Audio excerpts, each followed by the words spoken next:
और ये सब अब क्या देख रहे हैं आज, जहां एक तरफ लाहौर में पीटीआई की रैली रवां दवां है, वहीं दूसरी जानिब इस्लामाबाद पुलिस भी लाहौर में मौजूद है, कोई तसादुम होते देख रहे हैं आप? देखिए, इमरान खान के बारे में पहले भी बताया था कि 3 बुनियादी केसेस थे। एक तोशाखाने वाला केस है, एक जो है उसका अपना टेरियान वाला केस है, और तीसरा जो है उनका वो तीसरा एक और केस है जिसके अंदर उसके वो ये खातून वाला केस जो है इसके अंदर। असल मसला ये है कि इन तीनों की कोई वक़्त हैसियत उस वक्त नहीं। टेरियान वाला केस की तो आज धज्जियां बिखर गई ना, यानी वो जो जज ने जो रिमार्क्स दिए हैं, ये पहले भी जज ने रिमार्क्स दिए हुए थे कि क्या सूरत हाल है, आप कैसे इसको कह रहे हैं सब कुछ, कि एक आदमी जो है या तो टेरियान आके कहे, वहाँ पर आके बताए कि क्या ये मेरा बाप है, मुझे बाप नहीं मानता तो मुझे माने, ठीक है। अगर वो उसने सरप्लस लिखा हुआ है उसका, तो ये तो आपको साबित करना पड़ेगा ना कि उसका बाप है कि नहीं, वरना तो मैंने पहले कई दफ़ा कहा है कि अब्दुस्तार ईदी के कई लोगों के उसके ऊपर सरप्लस के नाम होते हैं। तो एक तो बड़ी इंपॉर्टेंट चीज़ ये गई। दूसरा है उसका केस जो है वो भी जज का केस, उसमें इमरान खान को उसके हाई कोर्ट ने पहले लिया था। हाई कोर्ट में बकायदा इमरान खान को उन्होंने बकायदा रगेदा, बुलाया और कहा कि आप माफ़ी मांगें। फिर इमरान खान जो थे वो उसके अदालत में गए, वो जज वहाँ मौजूद नहीं थी, खुद जाकर उसने कहा कि मैं माफ़ी मांगने के लिए आया हूँ, मैंने गलत किया, और पब्लिकली भी उन्होंने कहा। अब इस वक्त लगता यह है कि इमरान खान के पास के लिए उनके पास कोई केस नज़र नहीं आता।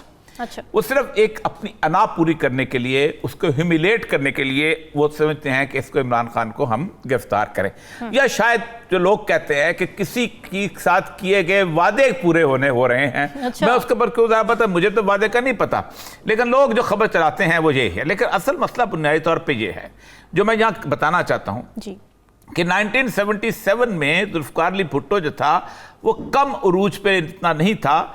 अब जुल्फ़िकार अली भुट्टो ने सोचा कि मैं इलेक्शन जीत जाऊं, और लोगों ने कहा, हम जैसे ब्यूरोक्रेट ने कहा, वो जी आपको इलेक्शन लड़ने की क्या जरूरत है, आप कैंपेन चलाइएगा और आप तो बिला मुकाबला में जितवा देते हैं। हाँ। तो उन्होंने किया ये। खालिद खरल साहब होते थे डिप्टी कमिश्नर थे वहाँ लाड़काना के, वो बाद में MNA भी बने हैं, बड़े कमाल की चीज़ होते थे।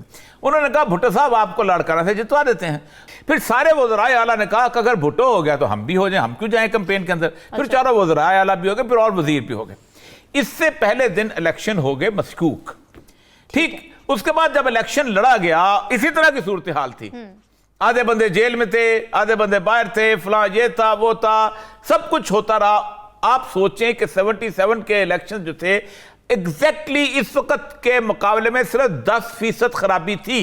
अच्छा। लेकिन 11 मार्च को जिस दिन पहले इलेक्शन हुआ है कौमी असेंबली का, तो उस दिन शाम को जब रिजल्ट आना शुरू हुए हैं, तो आप सोचें कराची में PNA जीत गया था, पीपल्स पार्टी हार गई थी, लेकिन लोगों ने पूरे पाकिस्तान में उसको रिजेक्ट कर दिया, और ऐसी मूवमेंट चली कि ज़ियाउल हक जो है वो आया, और उसके बाद भुट्टो साहब फांसी पे चढ़ गए।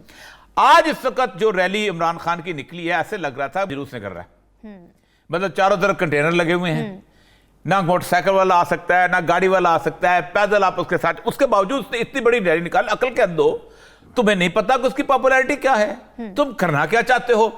इसका मतलब यह है कि तुम ये साबित करना चाहते हो कि इमरान खान को चूंकि हमने कांटा लगा दिया है और इसलिए अब हम उसको नहीं आगे अपना उसको नहीं आने देंगे। यही भुट्टो ने किया था कि PNA का हमने कांटा लगा दिया है। अब बंदूक किसके कंधे पे चल रही है? केयर टेकर गवर्नमेंट के। केयर टेकर गवर्नमेंट में एक वज़ीर इत्तलात है, वो भी बोल रहे हैं, फलां भी बोल रहे हैं। सर अब देखे ना, ये जो जिले शाह वाला केस है, केयर टेकर चीफ मिनिस्टर को आ रहा ही नहीं चाहिए। Let the IG face the music, right, ठीक है। IG आके बताता फिरता।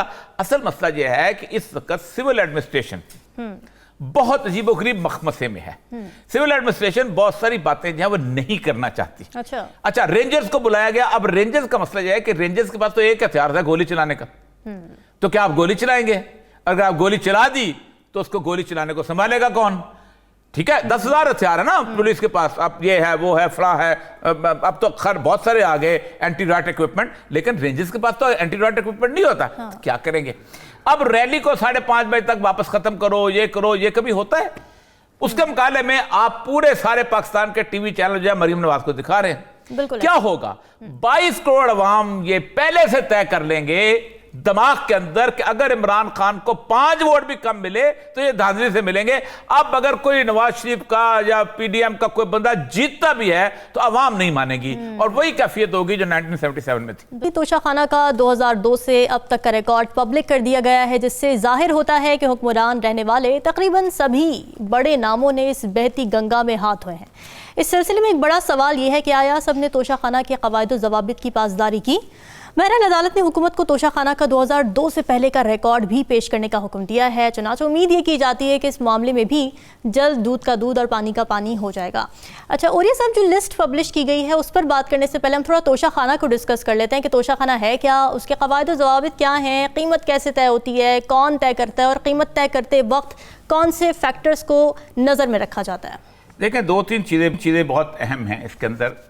एक तो पहली बात तो ये है कि 2002 से रिकॉर्ड इसलिए पेश किया गया है कि 2002 से पहले 1980 बल्कि 88 ऑनवर्ड बेनज़ीर 2 दफ़ा रह चुकी हैं और नवाज शरीफ साहब 2 दफ़ा रह चुके हैं, और इस दोनों दफ़ा जाहिर बात है खासा जो है लोगों ने उससे अपने तोशाखाने में चीज़ें ली थी, और वो उनका तादाद बहुत ज़्यादा हो जाती। खैर अल्लाह का शुक्र है कि महर लाली साहब बच गए इस मसले के अंदर। मुबारक हो आप दोनों को। लाल साहब उन्होंने अगर हमसे पहले वाला किया होता तो हम बच के दरबार से। वो अब आने वाली, वो वाली लिस्ट भी आने वाली है। अब मसला सारा ये है कि ये होता क्या है तोशाखाना।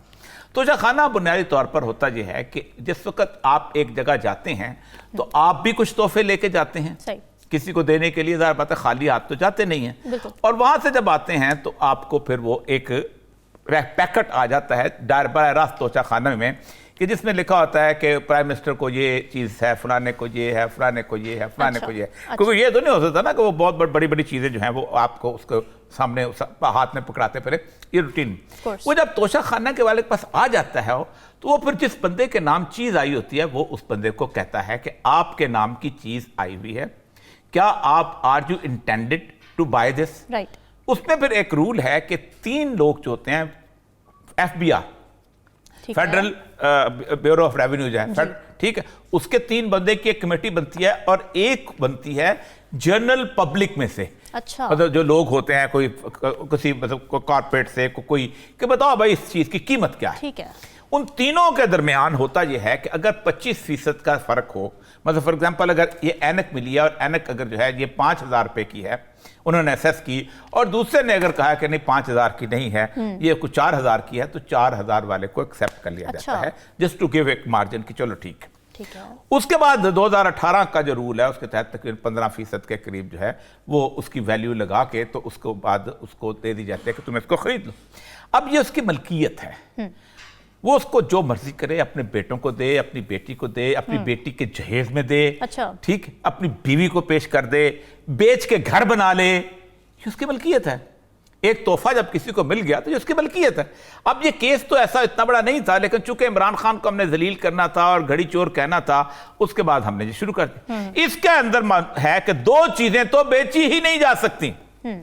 एक ये है कि अगर कहीं आप गए हैं और आपका कोई एक फॉर एग्जाम्पल यहां से कोई एंटीक, वो अगर उसने कहा कि आपका मुजस्मा पेश कर देते हैं आपको, या वहां का कोई मुजस्मा उन्होंने दे दिया एंटीक उठा के, उन्होंने कहा जी ये बंदा जो है ये बड़ा आर्कियोलॉजी का बड़ा वो है तो इसको दे दिया जाए, तो वो आप नहीं बेच सकते, वो उसको म्यूजियम में देना पड़ेगा। अच्छा। या वो आपको उसके बाद कायदे आज़म का कोई खत पड़ा हुआ है तो उसको पेश कर देता है, तो वो भी म्यूजियम में जाएगा, वो पब्लिक प्रॉपर्टी नहीं, ऊपर प्रॉपर्टी आम आदमी को दे। दूसरा, गाड़ी नहीं किसी को दे सकते, गाड़ी डिविजिबल पूल में चली जाएगी।